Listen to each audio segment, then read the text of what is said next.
What's going on, everybody, and welcome back to From the Bench Vols. I'm your host, Will Meadows, and today we have a lot to talk about. We've got some transfer portal targets for next year's basketball team. We're not going to talk too much about the loss that the Vols suffered in the Elite Eight. We've all been through that. There's nothing much to talk about. We know it was disappointing, so we're going to focus on the bright side of things, some guys that the Vols could get for next year. And then we're going to shift over. I know we've missed the football talk. We're going to talk a little bit about spring ball and what our receiver room is going to look like, because I know a lot of people are curious about that. A lot of new faces, a lot of people that have left after this transfer portal cycle just kind of got finished with. So we're going to talk about all that and more on this episode. But before we get into anything, make sure you guys subscribe to this channel, leave a like, and leave a comment about who you want the Vols to pick up most in the transfer portal for the basketball team next year. So let's just get right into it. I'm sure that we've all seen, obviously, all the goodbye posts, and we know who we're losing. With this next basketball team, we hope that Rick Barnes is not a part of that. I do think that Rick Barnes is going to stay after further consideration. So we've got to start rebuilding this team. You know, it's sad. We've obviously lost our guys. Akai's gone, Jami's gone, Igor's gone. But we've got to start looking forward to the future. It sucks, but it is what it is. So we're going to talk about 3 transfer portals, who 2 of them I think are very likely for the Vols to get, and then one more that may not be as likely, but I've heard some talk around him and this University of Tennessee basketball program. And then we're also going to talk about one just kind of position or position group or player that I think that we need to talk, or that we need to add, because the Vols have, obviously, you don't want to come up short in the Elite Eight for the 3rd year in a row next year. So the first guy we're going to talk about is the 4th ranked player in the transfer portal. Is from right up the road. We've seen Trey Thompson on this show, but we've got another Greenville legend here. Jacoby Gillespie was the second team All Big Ten selection, averaged 15 points a game, 3 rebounds, and 5 assists this year. And like I said, Jacoby Gillespie is right from our backyard over there at Greenville High School. He attended Belmont his first few years, transferred to Maryland this year, and then after Maryland's coaches left, I think it's between us. Maryland's coach left and took the job over at Villanova, for those of you that didn't know. But I think it's between us and Villanova. A very skilled, bigger guard, a good defender. Obviously, you know, Rick Barnes isn't going to take somebody who's not a good defender. And most recruits know that if you're going to come to Tennessee, you're expected to play some defense here. But he's a very good three-point shooter. That Maryland team was good this year, made it to the Sweet 16 and came up short to Florida, who is obviously still alive in that Final Four, and we know how good of a team Florida is, as we've lost to them twice this year.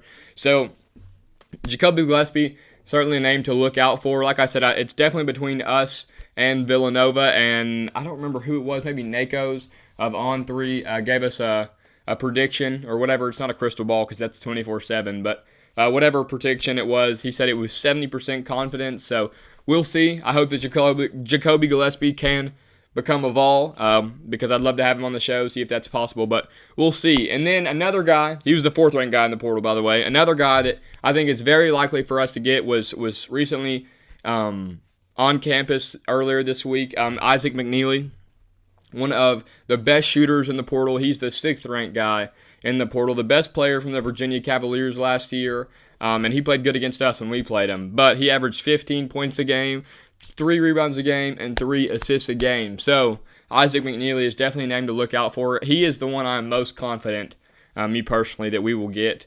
A guy that plays defense. Again, I'm not going to keep saying it every time, but if you're going to play for Rick Barnes, you got to play some defense, and I think Isaac McKneeley is certainly going to become a Vol. He's 6'4", one of the best shooters in the country, hit north of 100 threes this year, and once you pass that kind of century mark, that's when you know it's a really good year shooting 3 ball.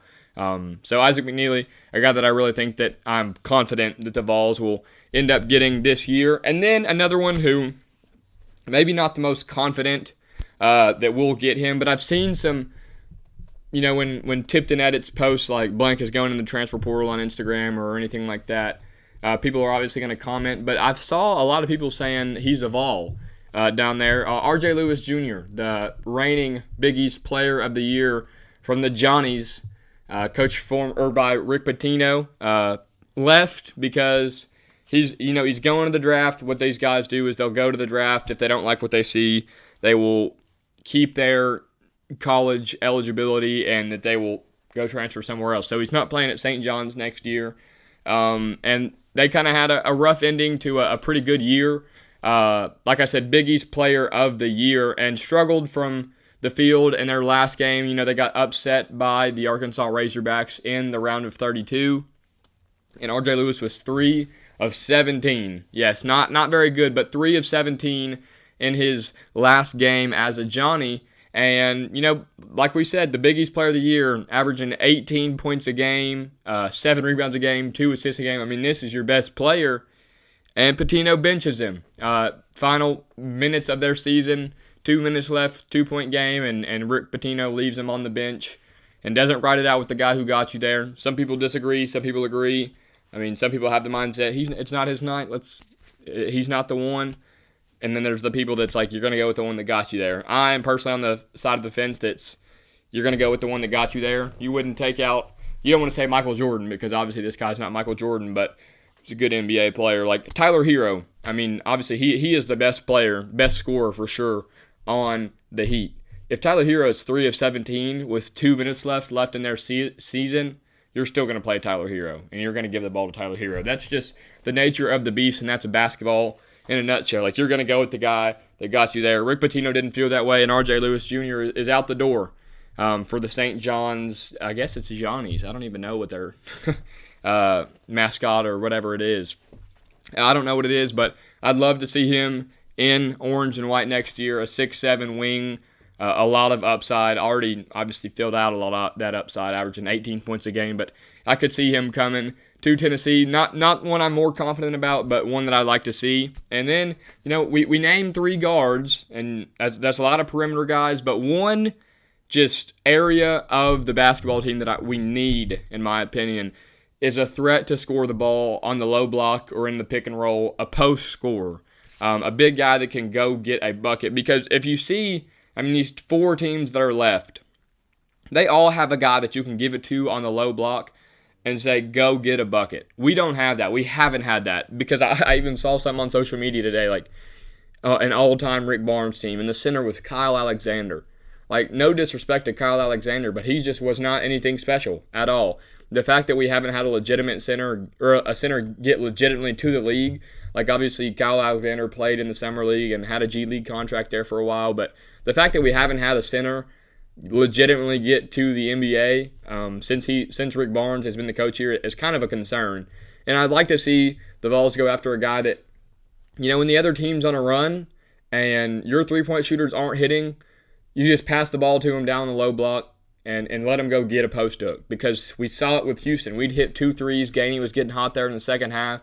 And Jawan Roberts, their big man, this was before Emmanuel Sharp just started killing us with the threes, but Jawan Roberts would get the ball on the low block and just post hook, and it'd be an and one. What it felt like every time down the floor when we start getting a run going. But you got to have someone down there that can kind of set the tone, set the physicality, because it may not be conventional in the NBA, and it may not make you the best NBA prospect being a majority of your points scored on the low block. But it works in college basketball. There's no doubt about it. UConn has had very good post presence in years past. And then we saw Zach Edey. Obviously, we're not going to go get somebody who's 7'4", but the inside presence is what works in college basketball, because shooters are going to have off nights. I mean, that's basketball. But as of late, like, that's all we've ever been able to have. Grant was a good post scorer, but obviously not near as big. Grant's like 6'5", 6'6". I'm talking a big 6'10", 6'9", north of 6'9", guy that you can get the ball to on the low block and say, hey, go score. I think that's something that the Vols really need to go after, because, don't get me wrong, you're not going to replace what Zakai and Jemai Mashak did on defense whatsoever. I mean, they're finalists for the Naismith Defensive Player of the Year, 2 on the same team, and that's unheard of, especially for 2 perimeter defenders. But you can definitely improve the post-scoring area of this basketball team. Like I said, may not be able to do it on defense, but you can do it on the offensive end, because we know Tennessee teams are known to have cold streaks. But I say that about, you can't replace Jemai, you can't replace the guy's defense. I don't know if you guys have been reading kind of the news about college basketball. They're trying to get a 5th-year rule passed, which may be able to bring Zakai, I mean, every single one of them, if they'd like to come back. I really hope that that's not a thing. I really hope that that's not a thing. Not that I love Zakai, I love all of them. But it'd be so bad for the sport to keep these guys in they're already in college long enough with the JUCO rule and everything else. I mean, we're seeing Chad Baker-Mazar at Auburn is 25 years old with another year of eligibility. It's just kind of ridiculous. I don't think it would be good for the sport. And it's time to, we've had our emotional goodbye to Zakai. He's had his senior night where he picked Rick Barnes up and shook him. It's time to go. As kind of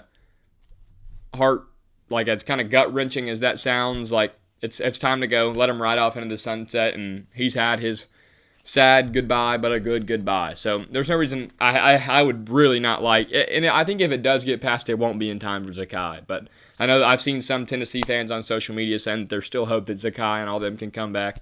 Maybe. I doubt it, and I hope not. So we'll see.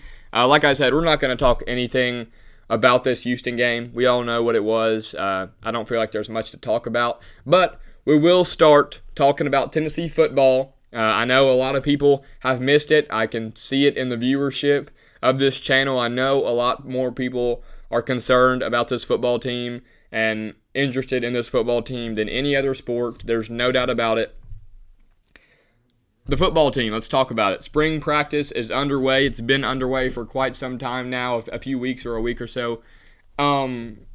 Receivers, a lot of guys came, a lot of guys left in the transfer portal. We know guys like Nathan Laycock and Caleb Webb and Chaz Nimrod left to go to find other schools in the transfer portal, which is fine.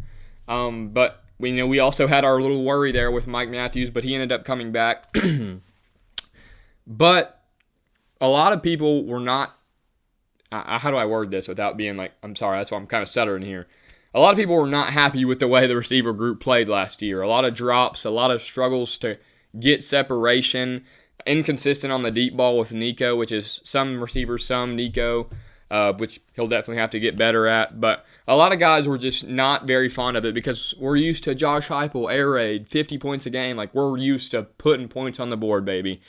And we know we had 3 games straight or whatever it was with no touchdowns in the first half.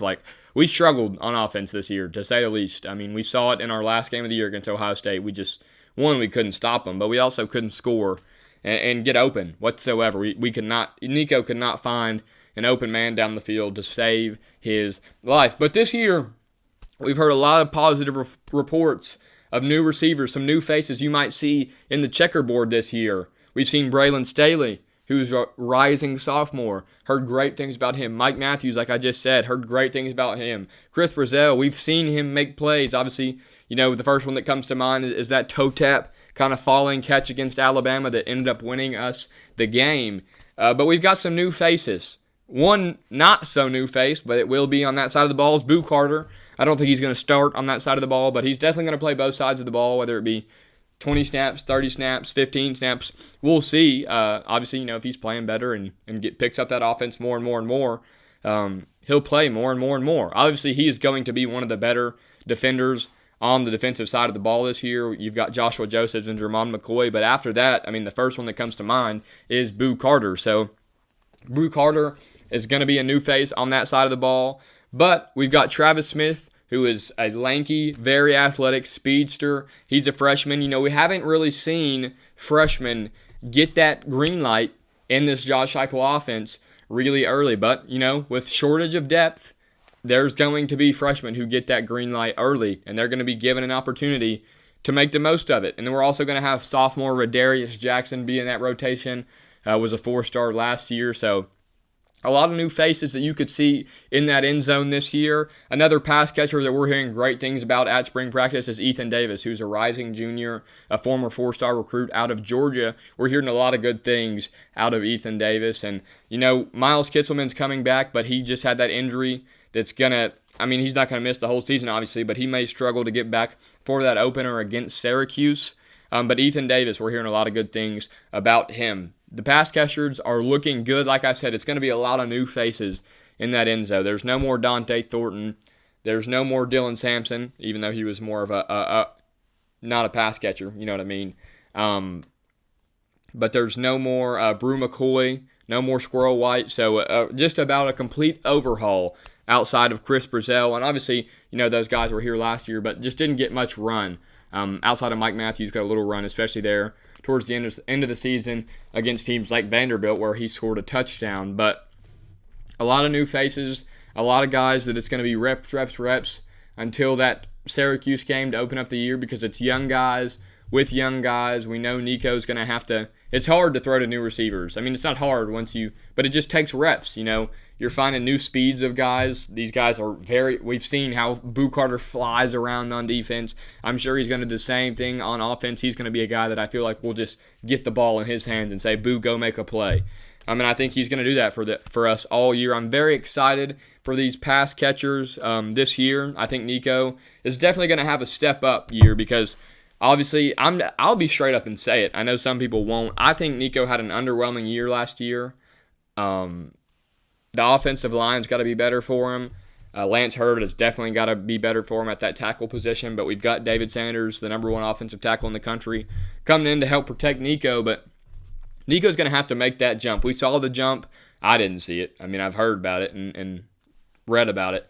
Heath Schuler made that jump. Peyton Manning made that jump. So I'm excited to see what Nico brings in his second year as a starter, and I think it's going to be great things. I think Josh Heupel is trusting him more. Josh Heupel was on the Mike Keith show the other day saying, Mike Keith asked him, I think it was, does him understanding the playbook more means he's going to become really good at what he has, or is he going to open it up more? And Josh Heupel answered and said it was a little bit of both.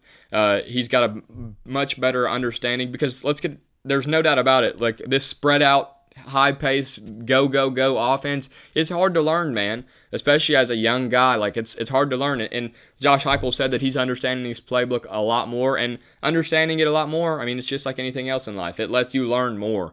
It's steps to learning things, and I'm excited to see this offense next year. I really hope you've heard me talk about it in football season, but I'm really hoping that we can get more of the play action and the skinny posts across the middle, more explosiveness, because again, outside of Dylan Sampson and maybe a little bit of Dante Thornton, we lacked explosiveness and we lacked getting open in general. So I hope these new pass catchers, the receiving core of Braylon Staley, Mike Matthews, Chris Brazzell, Travis Smith, Rodarius Jackson, and Boo Carter, I hope those guys can get open a lot more, and I hope this offense can become a lot more explosive. We're going to talk a lot of spring ball while spring practice is going on. We're going to get that Tennessee football right back going, because I know so many people are interested in that. But I think that's going to wrap it up for today's episode. Like I said, more spring practice will be coming. We'll have I'm going to try and start a player spotlight where we'll talk about a player and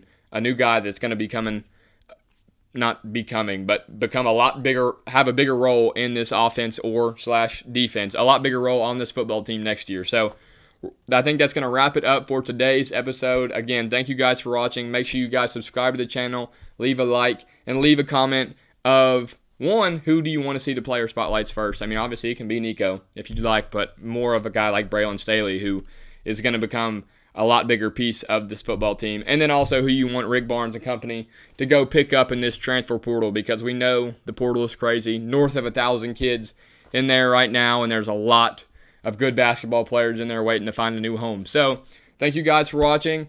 I'll see you guys in the next one, and go Vols.